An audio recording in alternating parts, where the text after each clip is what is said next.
Video game bang, video game bang, video game bang. Video game. Mega brand. Live from the sack, it's the livest. In fact, I'm putting rhymes on this track to put my guys on the map. Updates, geek news, tech talk, and reviews. They can summarize it so you ain't gotta breeze through. Listen once and you're forever fans. And I'm not saying it because their theme song features Mega Ram, the ultimate source of all geek media. Other podcasts, they just don't match up. Need proof? You can check the archives and catch up. Stats off the chain, we have rearranged the game. It'll never be the same. Now it's time to feel the bang. What is up, everybody? Video Game Bang is back. A couple days late, but you know we are worth the wait. Speaking of which, joining me this week on the show, Curtis. How you doing, man? What's going on, man? I'm doing better. I'm doing better as the weeks go by. I started to kind of pull myself up a little bit more and more, and I'm feeling much better. I got a smile on my face, and happy to be talking video games and nerd culture with two of the coolest dudes that I know. Let's go, Kurt. You don't have to be that nice, man. You know, it's been such a dark time. What's good, though? Talk to me. Tell me, what's good, Curtis? Shoot. I mean, Video Game Bang is good. I'm on here with y'all. Shoot, man, my Kingsguard is good. We up right now. We're playing against the Hawks.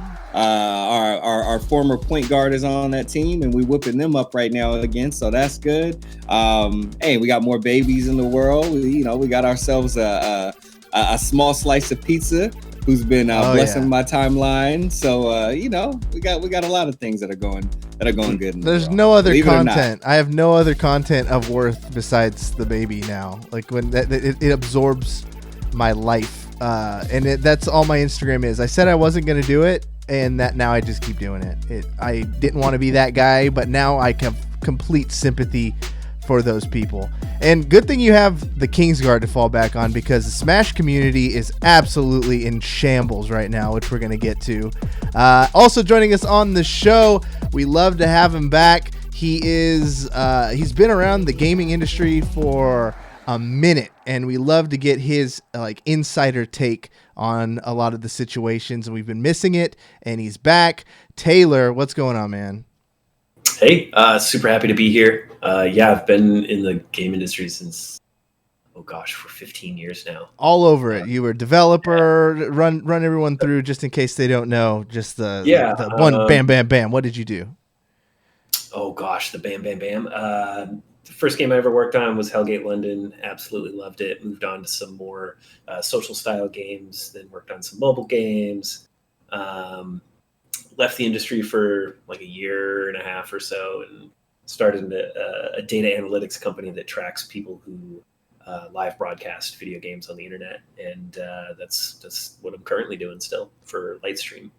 So we covered the story, I think last week or the week before, about Mixer, and kind of just a shock tweet that comes out, and they're like, Mixer is no more. You knew the numbers probably better than anybody. Is this anything anyone could have predicted? Like, did it catch?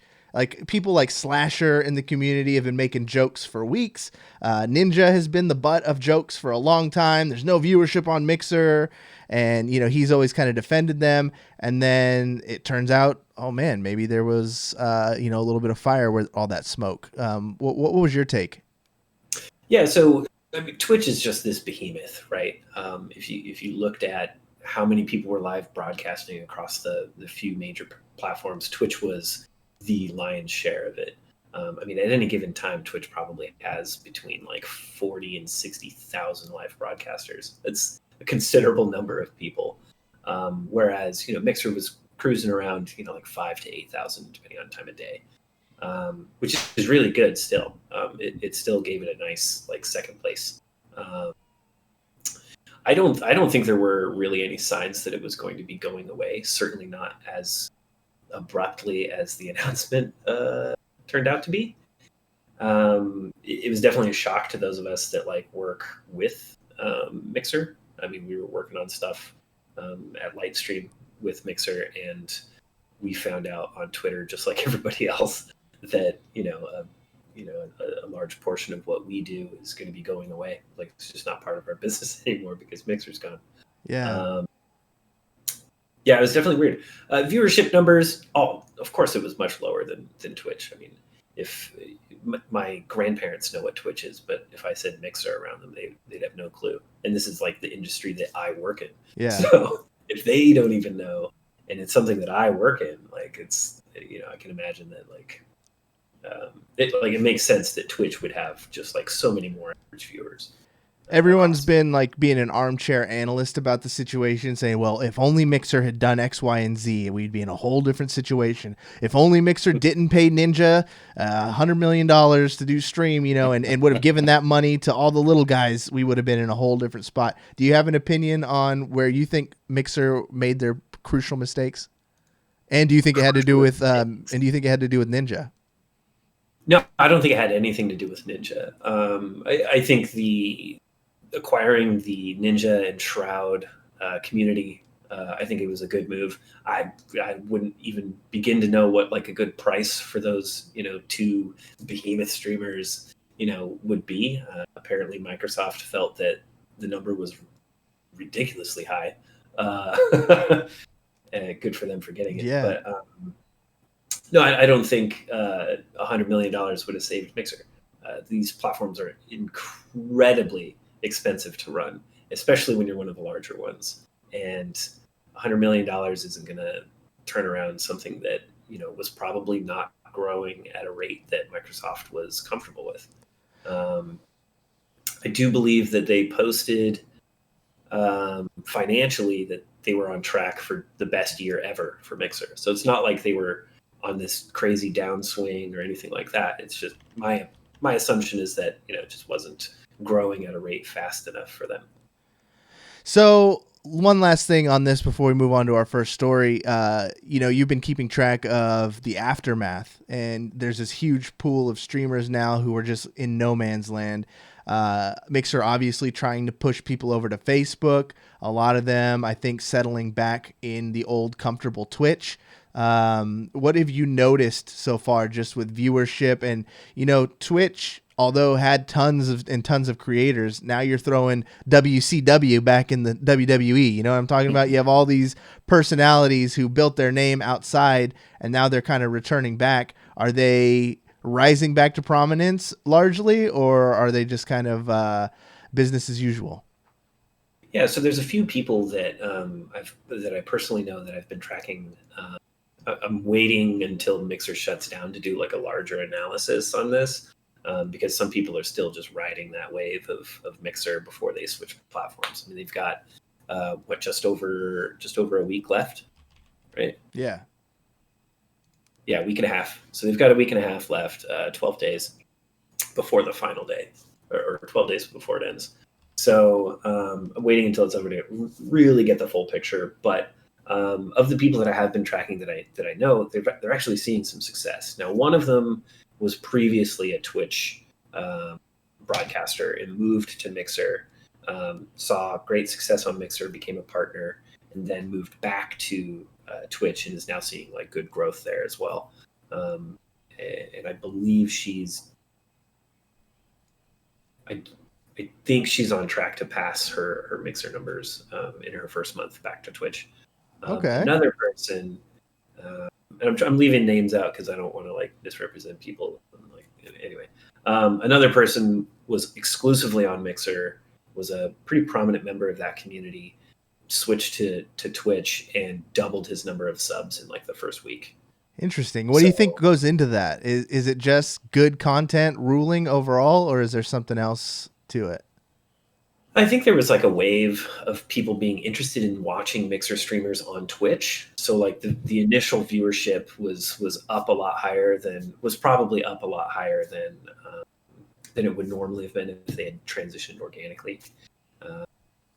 Because almost every one of these people were putting in their title the word Mixer, right? So you could search Twitch, get Mixer, and see a huge list of Mixer streamers.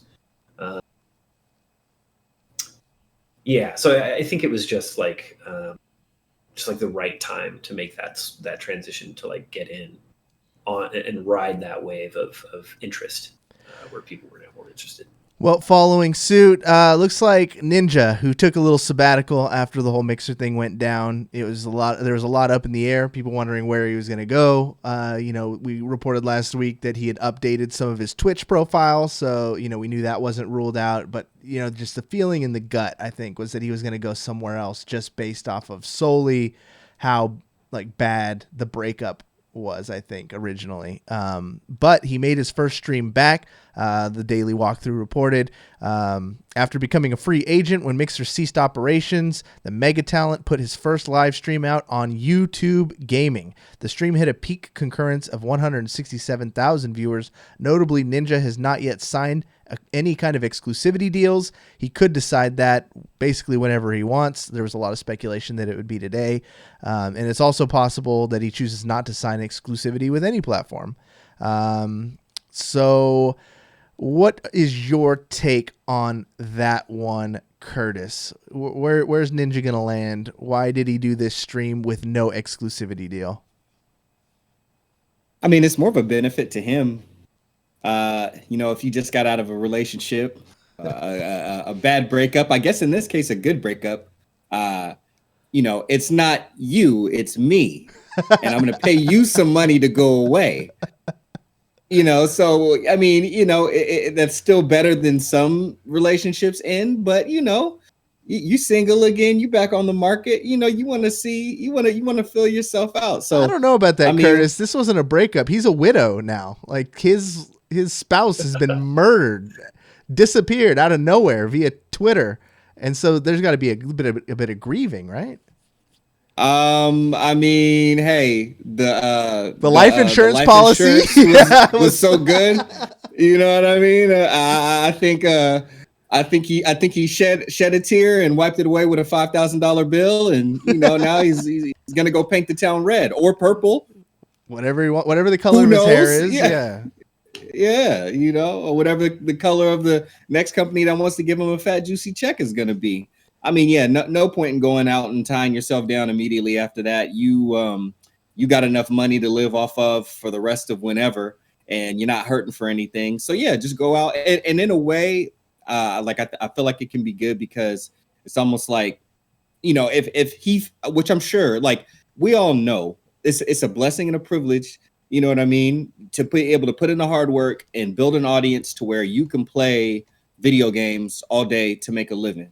It's still work though. When you have to get on stream because, there's going to be people calling you if you ain't, sponsors and all that other stuff. It is a job. It's still a job. It's one of the best jobs, I'm sure, but it's still a job. So with that comes, the whole stigma of okay, I got to go do this. I got to go play Fortnite. I got to perform well. I got to do all this stuff. So when you have one less person, he's still got all his other sponsors, but when you have one that might be on he might have been getting a little bit more of the joy and kind of the new feeling of streaming again. And if this did bring that about for him, I mean everybody looks at it like Ninja got so much money and he gets to play video games, and I get it, but at the same time I look at the human element, and if he can just get a little bit more of his joy of just streaming back from not being tied down to one more thing, then I think that's a good thing. And hopefully that spreads throughout the community that watch him. What do you think, Taylor? My thought, Curtis always looking at the positives in people. He's thinking that this is a man who loves his craft and he needs to get back and playing video games because he's taking a vacation. Obviously, the dude's set, so he's not hurting for subs, and he chose to stream on YouTube. My thought was that this might be a subtle flex because maybe negotiations are, caught somewhere in the middle, and he wanted to flex to do a little preview. This is what I'm capable of. I'm just going to do a surprise stream right here, pop 170,000 people, and then, maybe it'll fall more on his side of the fence wherever they might be stuck. What's your thought? Yeah, I mean, you hit it right on the head. He proved that he can go anywhere and his crowd follows him. He did one stream. It, peaked at 167,000 viewers, which is an incredible number. Also, it was unannounced. He gave a 1 hour notice, right? There was a tweet that was 1 hour and nobody knew what the heck it was about. And then all of a sudden, boom, he's live on YouTube, right? Yeah. I think going live on YouTube was a good move. this is my own speculation, but he is trying. I think he is trying to negotiate a deal with some of the other platforms. I think we can rule out YouTube since he chose that platform to go live on. Yeah. Because if he goes to a platform, like I'll give you a scenario. If he went and started streaming on Twitch again, what would Twitch's motivation be to negotiate a high deal with him? Like none, because it's like clearly he chose Twitch to be his platform, right? Yeah. So, it's better for Ninja that he can prove to all of these other platforms that he still, can pull huge numbers. Also, it was a great way to show that that his numbers on Mixer are not a good representation of what his numbers could be on another platform. That's true. I think he was catching a lot of flack from a lot of the other streamers, the Tifus of the world, who were challenging him to fights and, saying that he's a washed streamer. And, and they all know each other's numbers at the top. All those guys, all the nade shots and the courages, like they know what each other pull, and they know what each other pull when they're online and when they're not online, and when this dude's here and this dude's there. Where does this guy's audience go when he's not online? Like it's a sweet science up there at the top of the streaming. And this was kind of like Mike Tyson coming back almost, like he was gone somewhere. Actually, you know what? It's more like Hulk Hogan. He is actually the Hulk Hogan of streaming. Like he put Twitch on his back, the WWE back in the 90s, and then he defected over to WCW Mixer until they went out of business. And then he's Hollywood Hulk Hogan coming back right now, trying to decide where he's going. Is he going to go to TNA wrestling? Is he coming back to WWE? Like he's straight up Hulk Hogan, and he's transcended the sport. He's transcended the streaming, so he could go wherever he wants, brother. Let's see. Before we move on to this one, where do you expect he's going to go, and where do you want him to go? Two different questions, Curtis. Expect him to go. I expect him to go to. Ooh. Man, that's a tough one. I mean, I can't see anywhere in my limited mind. I can't see anywhere other than YouTube. Although, I've liked the enhancements that YouTube has made. They're trying to keep up with the streaming thing. You could still you could tell that it's not a primary as much of a focus as it should be, but they're trying. I say YouTube. I expect and I would want him to go to. I guess back to Twitch. It just, I don't know, kind of feels like home. This feels like where he should be. Just feels like where he should be. He got all the numbers over there. He doesn't have to worry about that, but at the same time, he's done so much work over there. It would be nice to see him back over there. But get the bag, Ninja. Get the bag. What do you think, Taylor? Where do you expect he's going to go? But where do you want him to go? I expect him to go to Twitch. I really do. I expect it to take a while, but I expect him to go to Twitch. He's got to make a deal that's right for him, and Twitch definitely did him dirty with what they did to his channel when he left. Yeah, by turning it into an advertisement for other people's channels, including pornography, like straight up porn. Yeah, that's part of the problem, was because it was a directory, like it was susceptible to that kind of content. But I don't blame Twitch for that too much, because it's like, yeah, it was out of their control. Yeah, that's other malicious people. But I expect him to go to Twitch, but it might take a while because he's got to get a deal that makes sense. He's proven his value to be somewhere between $0 and $30 million. So even if he goes halfway, like it's still a considerable payout for him. But I think Twitch also has the money to do it. And in your heart of hearts, where do you want him to go? I want him to go to Caffeine. Really? You're really going for the dark horse. Caffeine coming from the rafters with Ninja and Drake. They have Drake and they're homies. Oh my God, it's perfect, right? Yeah. I love market competition. I don't think YouTube's investing the kind of money that they need to be investing to build a good video game streaming platform.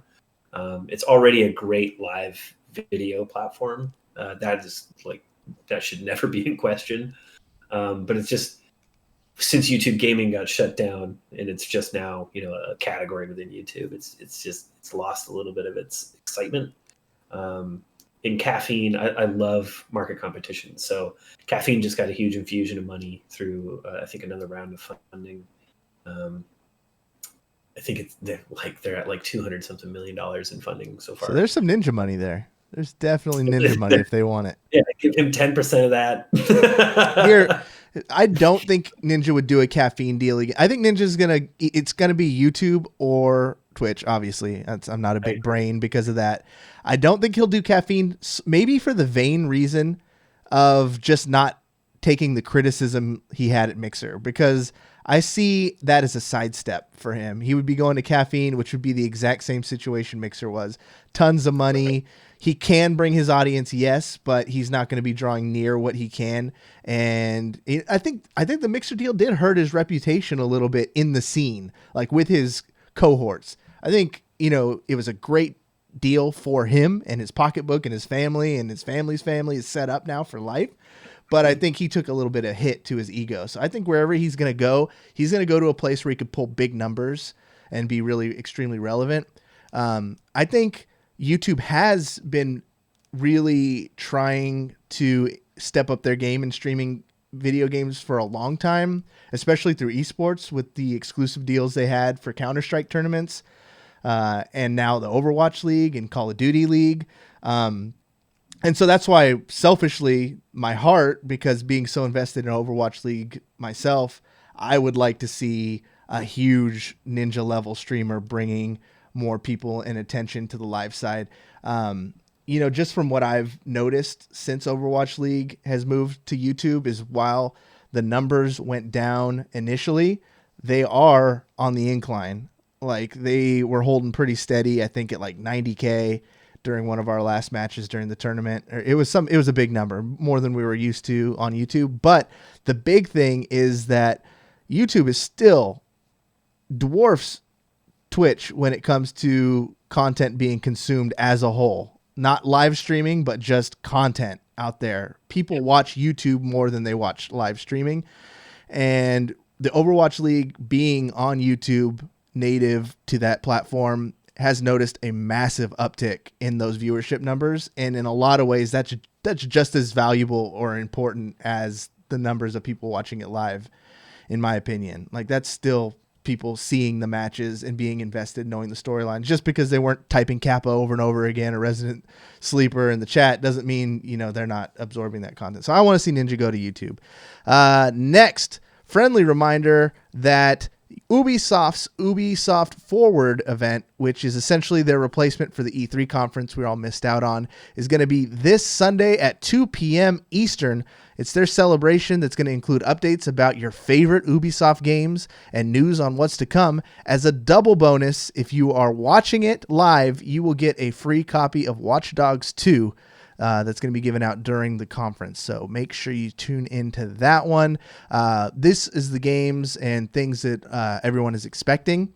Far Cry 6, which is very hot. That leaked today. Some artwork, I think. I want to say it was Xbox Live dashboard update thing that leaked it, just the art. And it's got, what's the actor's name? The guy who got his face blown off on Breaking Bad. Come on, so help me. Oh, I don't remember his name. Guy who plays Gus. Gus. Yeah, there we go. We're just going to call him Gus from Breaking Bad. If chat knows, drop it for us. But, he was featured prominently. And that Far Cry does villainy correctly. Like, that's my favorite thing about Far Cry, is how well they cast their villains. So expect some cool updates on that. Assassin's Creed Valhalla. Hyperscape, which is a game I've been excited to talk about on the show. And then also Watch Dogs Legion, which we got to see quite a bit of, I'd say, at the last E3. Of the rumored stuff they're going to be talking about Ubisoft, Curtis, what are you most excited about? Most of these aren't the type of games that I normally play, but Assassin's Creed is probably the one I have the most familiarity with. So I'll say that one. Emma was, making a big deal about how she needs to finish all the Assassin's Creed games that was left over or whatever before she moved over to it. So I would say that one I'd probably be checking for the most out of any of them. What about you, Taylor? I'm definitely Assassin's Creed Valhalla. I love Norse mythology. It's probably my favorite thing to talk about. So I'm pretty pumped for an Assassin's Creed game in that era. I lost my mind when God of War went, into Norse mythology. So this is just like a great follow up to that for me. Watch Dogs looks interesting. I played the first one, didn't play the second one, but I guess I kind of can if I'm going to get a free copy this weekend. But we'll see. They were pretty fun. Or the first one was pretty fun. Germanic Ogre in chat gave us the name is Giancarlo Esposito. We got to give that guy his just due. He's an incredible actor, and I love it when the games like invest and get the quality actors, especially in a game like Far Cry. See, for me, Far Cry is up there. Assassin's Creed, middle. Watch Dogs Legion seems gimmicky because that's the game where everybody is playable. You could like hack a person and you're that person. So if you see Grandma NPC, you could pick her and she's going to have like, stats and a storyline and things that make her unique. But I feel like that's going to wear out pretty fast. I think all people that look old are going to have the exact same skill trajectory and abilities and stuff. So I think while it seems one of those things that they throw in a game, like we got duped on No Man's Sky, where the fact that it's limitless is actually super limiting, because once you figure out the core of the mechanic, it's all so repetitive. And I'm afraid that's what's going to happen for Watch Dogs. But the game I think is the dark horse here is Hyperscape. This game, I believe, is going to be free to play, and it's their version of a MOBA. Not a MOBA, sorry. Battle Royale. How could I forget Battle Royale? It's a first-person shooter on the Rainbow Six engine, and they had like a limited stream thing where they took the same route that Valorant did, to where if you watch someone stream, you can get a code drop. I was lucky enough to get one of the code drops. I dinked around in the game for like 30, 40 minutes, and pretty easy to understand, very fluid shooter. Like it automatically for me went to like the ranks of about an Apex, where I could see myself spending a lot of time on this game. And what was perhaps more exciting was that there were some notable streamers that had very high praise for the game. And I think in today's era, that's probably the best, thumbs up you can get for a game. So I'm hoping they give it a good segment here, explain the game well to get hype to a lot of casuals out there who don't necessarily watch Twitch, and get some hype around that game. So I think it's pretty promising times for Ubisoft. Like we said, it's going to be on Sunday, 2 p.m. Eastern. Don't miss it if you want to get that free copy of Watch Dogs. Next story we have here is the Sims Esports. Well, sort of. The Daily Walkthrough reports that E-League has partnered with EA to create a new reality show based around the popular game franchise. It's going to be called The Sims Sparked. It's a 4-part series that will begin airing on July 17th only on TBS. Players will compete in both skills and elimination challenges with $100,000 on the line, showcasing contestants from the Sims community as they race against the clock to impress a panel of celebrity judges. The full press release is available on E-League's website, but this one really came out of left field. I love everything E-League does with TBS. They had that reality TV show for Street Fighter, which was pretty fire. They do like Rocket League 2v2 tournaments, I think, that were pretty nuts. They've even had CSGO tournaments on TBS. It's just refreshing to see. Sims, I did not expect. I'll be the first to admit, I'm not in the Sims community, whatever that means. I don't think Curtis is in the Sims community.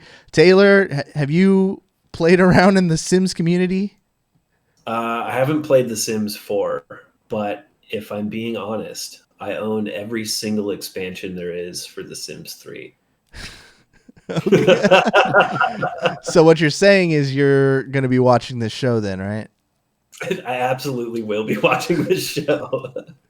I don't know. What are possibly some things you can do to impress judges, like interior design, decorating? Like, I don't understand what the competitive aspect of this game is. Like, you can't, correct me if I'm wrong, but can you even have two instances where your character is talking to my character in that game yet? I don't know what's going on with Sims 4. I don't know if there's like a way for characters to like travel to each other's towns and like work with each other and play with each other and that kind of stuff. I'm imagining it's a lot more like interior design, landscaping, probably character development stuff, like building a family and creating a story out of this, family or something. I think it'll be a lot more involved than just like head-to-head type things. It'll be more creative. We'll definitely have more on this one as it goes. I think I have to watch just out of sheer morbid curiosity, and maybe if I like what I see, I got to go put the bug in Andy's ear. Like, dude, we need a pro Sims player ASAP. This is, and no one ever knew. Who would have known it was going to be The Sims? But so we'll keep an eye on that one. Here's one that's kind of a bummer and kind of leads us into the darker side of what's going on in the industry right now. This year's EVO event, which was to be held online, has been officially canceled.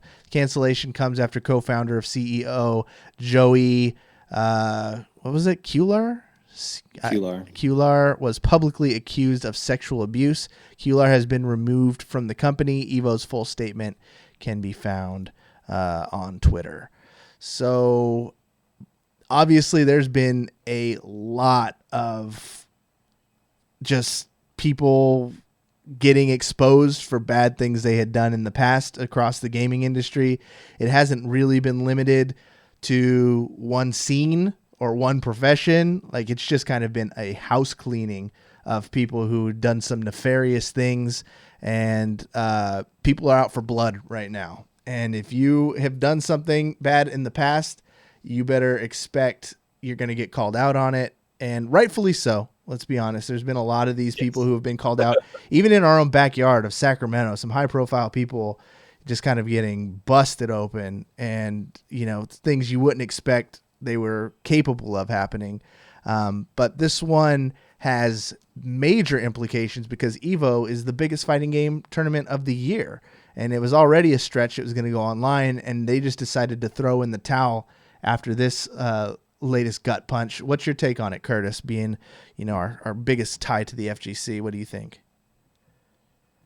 It's interesting. I've watched a lot of dialogue around it, from reading things on Twitter, watching Twitch streams from everyone from CEOs of some of the companies that sponsor players to TOs, tournament organizers, you name it, players themselves, casual fans, people that just report the news. And one of the biggest bits of clarity, because I think it's pretty obvious emotionally when it hits us, it sucks. First thing it sucks for is for the victims, for everybody that was dealing, with that was on the receiving end on any of that behavior. It's extremely unfortunate. And then the second point, obviously, is the disappointment, and a lot of the people that we thought more of. No one is above making mistakes. But it's a reminder to us, how fallible we are as human beings, and how we all need to strive to get better. But on that note, someone was talking about how this isn't.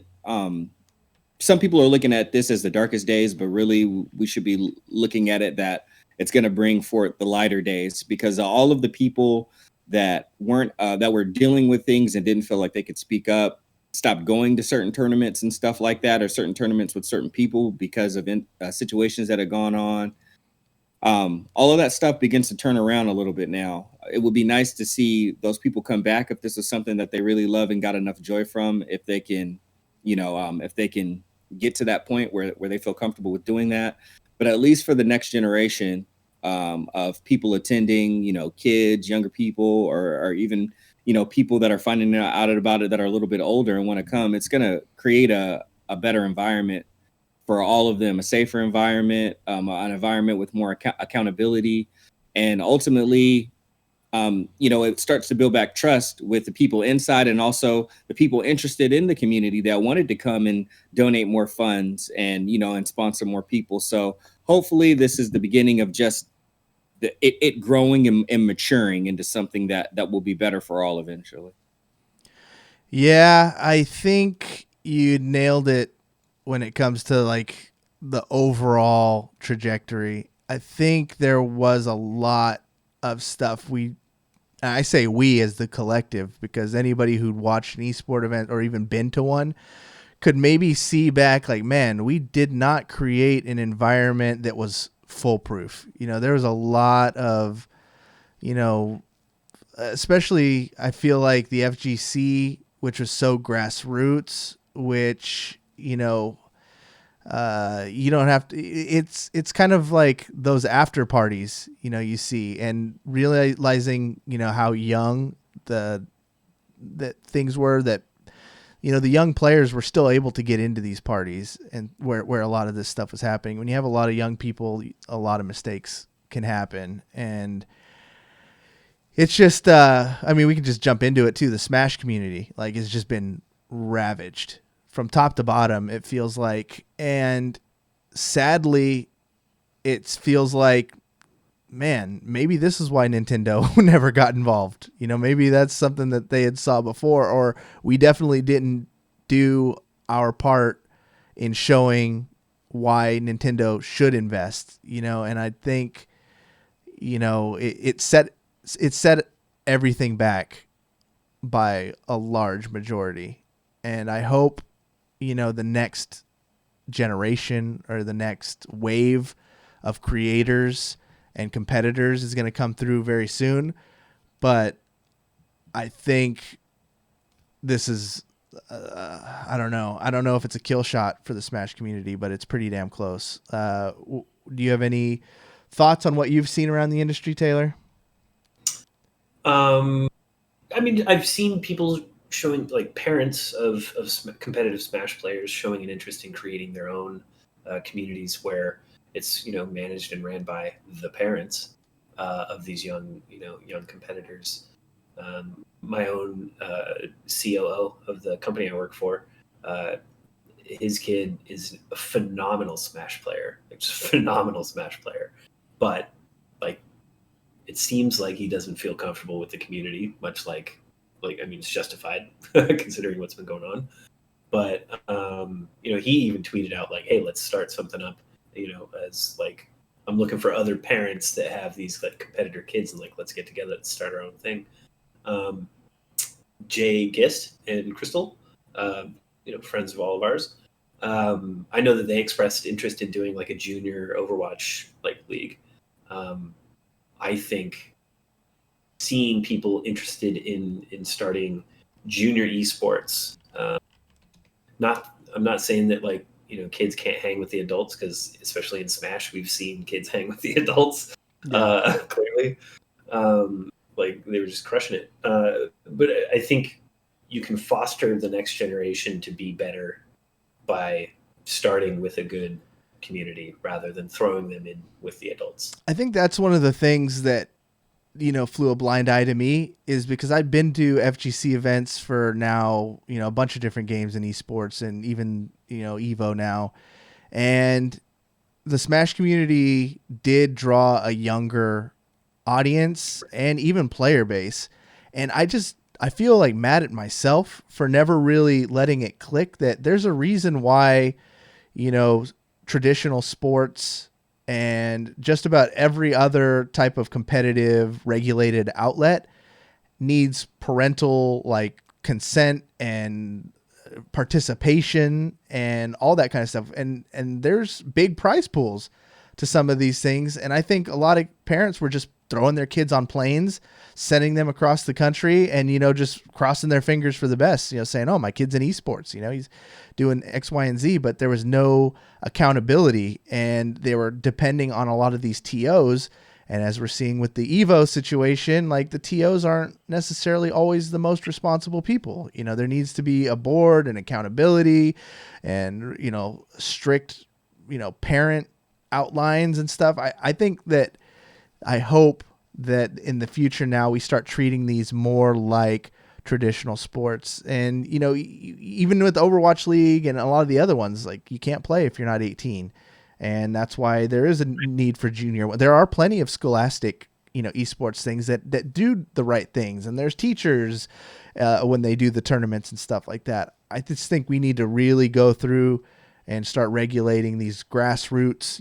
We always talk with love, the grassroots thing. And, when you go to a Jay Gist tournament, it's safe because he's responsible, and it's smaller and you can keep track of everybody. When these events get to scale and they're having big parties after, and, Astros sending a bunch of, merch and stuff, and people, it's an open bar and things like that, but it's for a kid's game, and just people weren't thinking.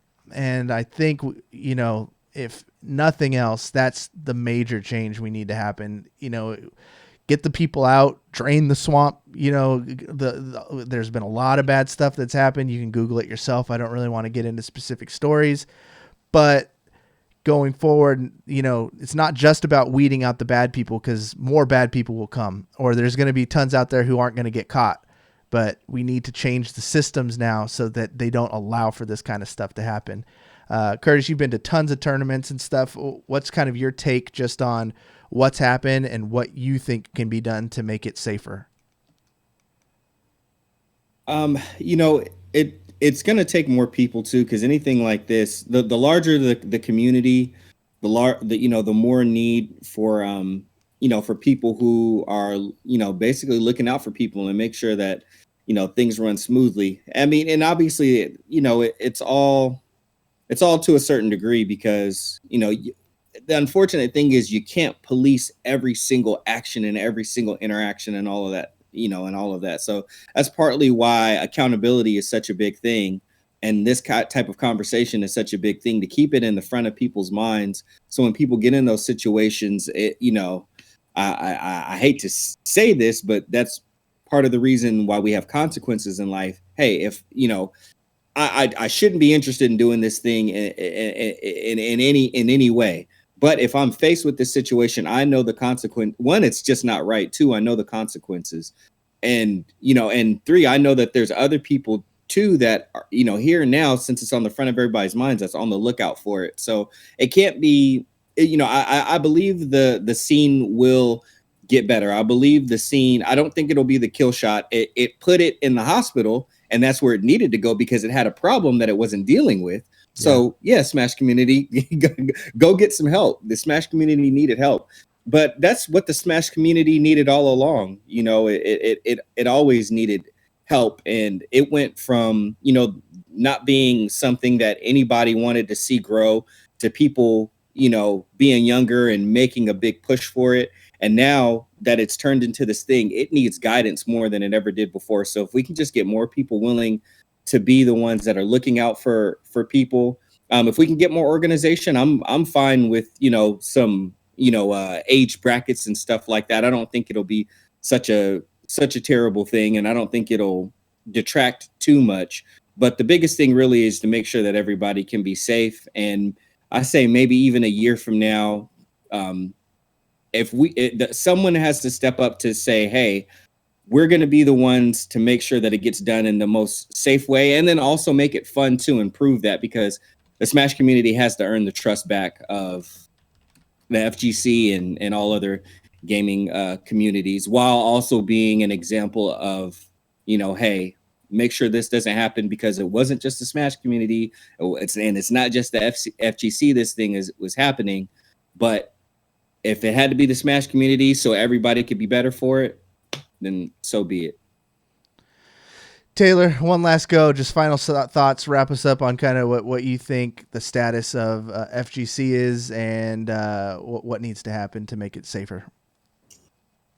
Well, at least making it safer, honestly, better parental involvement and better guidelines for all communities to follow. We were kind of talking about how the Smash community is largely headless because we don't have a buy-in from the developer or the console manufacturer. I think it takes a hell of a lot to kill Smash. People are still playing the GameCube version, so I don't think Smash is going to go away anytime soon.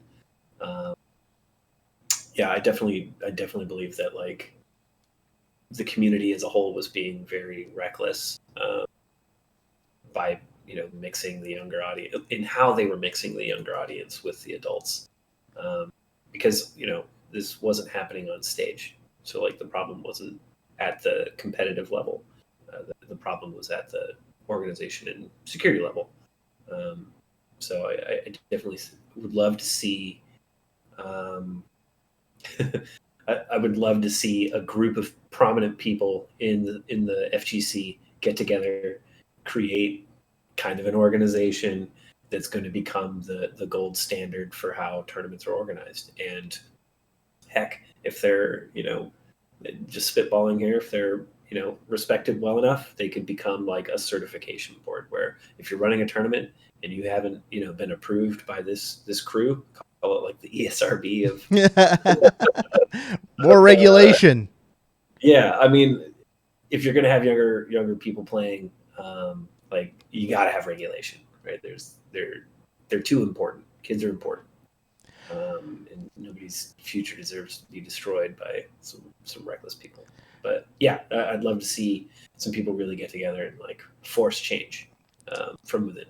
I feel like the FGC has already just taken such a massive blow due to COVID-19. Like before all of this other stuff came to light, it was one of the ones hit the hardest because we know fighting game netcode is famously like the worst in video games. The integrity of the matches just goes completely out the window. It's fun just to mess with your homie, but if you're trying to play a game for, $1 million on the biggest stage, the netcode for Street Fighter or Smash or any game you can mention is not up to snuff, so to speak. You can get away with it with League, Overwatch. Those games were intended to play online, and they're just enhanced when you get on LAN. But these other ones already took a huge beating. And then when all this stuff comes to light, it's just going to be, it does feel like Ragnarok for the FGC, and then it's just got to get rebuilt almost from the ground up. Like this is just a time for all of the games to reevaluate. Evo itself, I think, needs to step up and be, they're the end all be all. That's the one everyone knows. They talk about Evo. So I think Evo's got to be the trendsetter. And, by letting this guy go, taking a year off, I'm hoping that, fingers still crossed, my optimism that COVID-19, dies down by 2021, my optimistic hope, and that they come out the gate with just like a boom, this is new Evo, maybe change the logo or something. I don't know, do something crazy and say that these are the new standards and regulations, aged brackets, the extracurriculars are going to be hard enforced for this, or no alcohol, or, whatever they decide to do. I hope that it's big and impactful and that it trickles down to all the other ends. And then it's also going to take the Jay Gists of the world, who popped up in our chat, because I think he has notifications on for anytime we talk about him, he gets a link to the show. But he joined us. He's the ground level, the embodiment of what like a local community leader should be, in always making sure that the events have been safe and focused on the games and stuff. So, when you have that kind of responsibility with a person, the age bracket things isn't so important, but I think just to make it idiot proof, because clearly there's a lot of idiots in the space and they ruined a lot of, not just, of our hearts to see some of our favorite people, be affected by this, but like these people's lives. Like there's a lot of people's lives at the end of the day that just took these massive hits, and it's just not good. So that's my hope. We got one more story. We're going to kill that one there. If you guys have thoughts on that, we'd love to continue the conversation on social media, Twitter @VideoGameBang, or join us live on stream. Usually we do it on Wednesday nights, sometimes Fridays. Just kind of depends. VideoGame_bang, twitch.tv. The last one, Curtis, what is going on with 2K, man? There was some leaks, some next-gen price hike speculation going out. This is an article from Polygon. NBA 2K publisher revealed their new pricing strategy for NBA 2K on Thursday that could indicate a shift for video game prices in the next gen. On September 4th, players could pick up NBA 2K21 on the Google Stadia, which I don't know why you would. The Nintendo Switch, the PS4, Windows PC, and Xbox One for the standard $59.99. That's $64.64 after tax in California. But later in the year, a new version of NBA 2K21 is going to be released on the PS5 and Xbox Series X as a launch title. But 2K is not doing what everyone else is and just giving you that free upgrade. They're going to make you pay $69.99. That's $10 more if you want the standard version of NBA 2K21 on the next gen console. I think that's whack. But what do you think, Curtis? First of all, Cory, the reason why you buy NBA 2K on the Google Stadia is so you're automatically one of the top 5 players on the platform because no one else is buying NBA 2K for Google Stadia. Okay, that's number one. Number two, yeah, it's controversial, man. Like, with 2K, it's been a popular 3-tier system, and not too unlike some other games, but you have your base level game, you have which was normally $59.99. Then you would have a $79.99 version, which would give you some, like some VC, some virtual currency, give you some clothes. If you play My Team, and would give you some starter packs to start off with, some cards, etc. And then for the Legend Edition, which is a $99 one, you would you'd get what you got in all the other versions, plus more VC, more packs, more clothes, and possibly a few other things. But this time around, like you said, they're bumping it up for the next gen console. So those prices stay the same if you're on PS4. But if you're on PS5, specifically the just the base level edition is $70 automatically. So it's $10 more.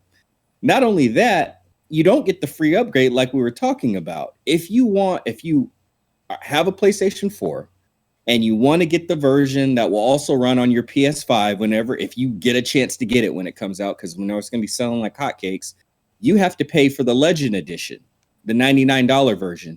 But what sucks is you pay $99 for that version and you only get the base version for PS5. So you're in your VC and all of that stuff. I heard some stuff will transfer over, but for the most part, it won't. So you're going to be starting, for the most part, fresh and clean again. And as much as people grind on all of our different games, but especially the 2K grind, which is just ridiculous, it just feels a bit like a slap in the face to a lot of the people to not have your stuff transfer over, and you don't even get the same version. You get the base version. I don't know, man. It's crazy to me. Everybody is already outraged about it. They've already specifically said too that PS4 gen and then next gen are not going to be the same experience. So the base game mechanics and everything are going to be the same. I'm pretty sure that when it comes to, if you just want to jump in and play as some NBA teams in quick play, or if you just want to play 1v1 or 2v2 on the blacktop with some of your favorite NBA players, that'll probably be fairly similar. I think the biggest difference is going to be in the services that most people play when they buy NBA 2K, and that's where most of the microtransactions happen. And My Team, when you get your different player cards and you put your team together and you play against other people online, and My Career, when you make your own player, you draft them on a team, and then you go through your career as an NBA player. And then also when you go and you play against other people 1v1 or 3v3, 2v2 online. So like I said, 2K just can't seem to get themselves any really great publicity when they go to do a game launch. Everybody's still salty about 2K19, let alone 2K20. So 2K21, I mean, people even complained about who they had on the cover. 2K just can't catch a break, and it's partly because they're not giving their customers a break. I think I don't know how I feel about the price hike. So for 2K, I think that's pretty shady. First of all, I think if other major AAA titles like your Cyberpunks and those other major titles are doing the free upgrade program, like why are you doing this to your people? You're just exploiting them because you can, basically. So I think that 2K should have just done one or the other. Like, just if that's the price, make that the price. I don't understand the inflation of prices on digital games like this, though, because someone in chat brought up Say No to Weebs, and I think it was going viral. This was before my time too, so maybe if you guys know better than me, He said that SNES games were like $89.99, and some were, and I believe, again, correct me if I'm wrong, but this is when they were made on cartridges, and there was limited chip supply. So that's actual resources that cost money to build these cartridges. And so if the price of a chip goes up, the price of a game has to go up. And if you're a smaller company and you're not, a huge manufacturer, because back then they were all making their own cartridges for a lot of these games, regulated and approved by Nintendo, but still, like, there was no one paying that for them. They got to make a profit. So there was more, I don't know, I feel like leeway in this situation. There's not that. There is a lot of developer time that goes into the games. I just don't see why the game needs to be the extra $10. And let's be completely honest, in the video game industry, there's no such thing as a $69 game anyways. Like, if you want the every game that's worth its weight has expandable season passes and, loot boxes and all these surprise mechanics, that people pay a bunch of money for. So games don't cost $50 anymore anyways. They cost about $100. Taylor, you're a lot smarter than me. What do you think about the price hike? I wouldn't say I'm smarter than you at all, man. I just know other things. I think it makes sense. To be honest, I think it really makes sense. There's a lot of people on the internet arguing and in chat arguing about, games they cost somewhere between $50 and like $90 or so. It was like pretty much the range for like Super Nintendo. Yes, it costs money to more money to produce each individual item because it was a cartridge. You're absolutely right there. But one thing that people always fail to take into account when they're on the consumer side of things is actually like the development side of things. The cost to produce a game that people are willing to pay $60 for today, right? We can even ignore the $70 price, is astronomically higher than it costs to make a game in the 90s. And yeah, okay, let's say you were paying $60 for a game in the 90s. That's about $100 today, almost exactly $100 today in money. Our game prices didn't change at all from the 90s to today. They really haven't changed outside of the big boom for indie titles and stuff that's happened in the last decade, which I love indie games. So I've always been excited that those are usually pretty cheap. So just the cost to develop what would be considered an acceptable full price game today in comparison to how much we're paying for those, the developers are definitely getting a smaller, they're getting more total money, but it's a smaller portion of the actual money that you are paying, what would you imagine the most expensive game on the Super Nintendo was? Probably I don't know. I have no clue. Or Star Fox or something. Star Fox is certainly the most expensive to produce, right? Because it had the extra chip in it. But those titles, there's no way they cost $100, $200, or even $300 million to make. So the fact that the games are, seeing different prices today, it doesn't surprise me. And I'm actually kind of glad that the prices are going up a little bit. Super shitty that the PS4 version and the PS5 version are $10 apart. That doesn't make any sense to me. It seems like if there was a price hike, it would be a market-wide price hike, not this crazy second-class citizen kind of thing because you're the early adopter. That doesn't make any sense to me. That's kind of one of the other things back in the old days. Before, if you made a game cartridge and you developed a game for Sega, there was a lot of back end work you had to do to make it work on the Nintendo. You were basically reprogramming the entire game. Yeah, and interestingly, a lot of the times the Sega version was made by one team and the Nintendo version was made by another. Yeah, that's right. Example, and it's a game I hold dear to my heart, both versions. Aladdin. They look and play very differently on both consoles. They're almost the same game, but it's totally different at the same time. What I think would have made more sense to reward people for being early adopters of the hardware, because obviously 2K is going to want to build their communities on the new platforms for like all of their games, right? It would have made more sense to make it cheaper if you bought it, so that you would end up selling more consoles, so that people would buy more of your products for those consoles in the future. Also, it would have made sense for like Sony and Microsoft to like offer those deals to their first and third party developers. But no, I think the price hike is interesting. I love it when somebody comes out and does something really stupid with the pricing of games, because it starts the conversation of like, well, how much should we be paying for games? And then there's usually this like ripple effect after that of like games appropriately pricing themselves at $30 or at $40.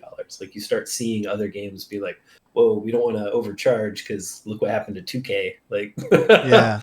So I would love to see video games be more like they were in the 90s. Maybe not proportionally, because that's like $100 for a game is absurd up front. But you know, some games were $50, some games were 60, some were 90. Like, be like that. Navigating the economics of console gaming and game development is just always been interesting, because you know, you would hear that they take a loss on the hardware essentially, or they're not just making hand over fist on the sale of the console itself. They make it up in the software and the add-ons and the Xbox Live and those types of things is when they really, I think, started finding their stride in making money. But especially in the early days, I think they were trying to break even and then, you know, really keeping sustained based off of the purchase of the video games, because at the end of the day, they are a business and they do need to make money, and we do need to shell out some, you know, for all their hard work and things. Curtis, what do you think a game should cost? Think of a game like, I don't know, Tier 1, The Witcher or Fallout or Cyberpunk, you know, the new one coming out. These games that are basically movie quality that put you in these worlds, super immersed with Keanu Reeves acting in them. What should a game like that cost? It's hard to say, because as we're having this conversation and Taylor is talking about, you know, those different things, you know, video games are an art, you know, an art form, you know, that we happen to be able to interact with. So yeah, it's, you know, it's tough. Yeah, you know, the more that you offer, obviously, you know, the more that it could be, and we've seen that be the case in, you know, Final Fantasy games and stuff on PlayStation and different things. So, you know, it really is tough, man. But I'll tell you this though, I'll answer in saying this, because it's hard for me to say what the price of games should be. I know what I want the price of games to be, but what I want the price of games to be versus, you know, paying enough to keep these companies employed that I enjoy their games so they can prosper and make more games. That's the delicate dance. Yeah. So I'll say this: when games are good, when they're really, really good, people don't mind paying for them. When games aren't selling because people don't feel like they're good, or if they feel like it's too much, those games go on what we like to call in California sale. Oh yeah, those games go on sale fast. So, yeah, so that's my main thing. If you want to make a price for your game and you want to keep it up, or you want to be able to improve it, as long as you can make a game that people want to pay for, that's fine. But anytime I've ever paid a little bit more for something and I felt like I got my money's worth, I never felt bad about paying for it. I think Jay in chat threw out like the $100 price range point as like a fair one, and I'm kind of inclined to agree. I think though, if you just put a sticker on a game that says $100 now in today's economy, it's a hard sell. And that game better be the complete full, never everything else that comes you get for free edition, because I've been burnt so many times by games on that thing alone, where I'll spend the $69 and then I was one of the suckers who believed in it and not enough people did. So 3 months later, the game's half price, and now I'm just salty and mad. So I don't know. It's going to be something we got to watch very closely. I am a huge fan of like Xbox Games Pass types of systems where the developer and the console company make a deal, and you pay a subscription to get access to a lot of these games. Sometimes they're new, sometimes they're not. But that's my sweet spot. That's where I hope the future of this thing kind of goes, and that by sheer numbers, we can kind of eat up some of these costs so that, the games industry could thrive and they could hire more people. But the economics of video games has always been bad. Like, if you want to make money in video games, it's good luck, because, not a lot of people doing it. I remember having a conversation with Jay Gist at one point, and we were just talking. Jay was like, man, making money in the industry is tough. And it's 100% true. Like, there's no structure to get in. You got to just make your own way. Taylor did it, by trying a whole bunch of things, and you get lucky. Yeah, and took a while. It takes a while, man. And you meet all these people and no two people's story was ever the same. And There's no formula. And most, dollar for dollar, if you look at what a marketing person makes in video games compared to a marketing person at a bank or something like that, they're still underpaid. Like, people are just really underpaid in this industry, and a lot of it isn't just because video game people are cheap. Like, a lot of it's just sheer economics. Like, the people don't like to pay for stuff in this industry. Yeah. Like, the economics of putting on a fighting game tournament are tough, and making money. And so I think this is a deeper issue. We should get me, Jay Gist, Taylor, Skip all in there, and we should just like talk about the economics of the industries of video game and esports and why they are the way they are.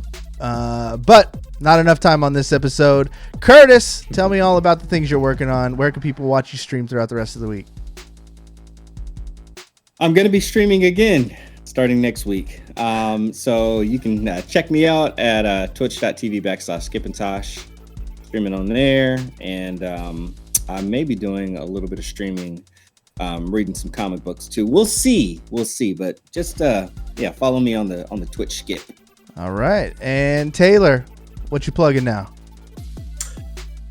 Man, I got nothing to plug this time either.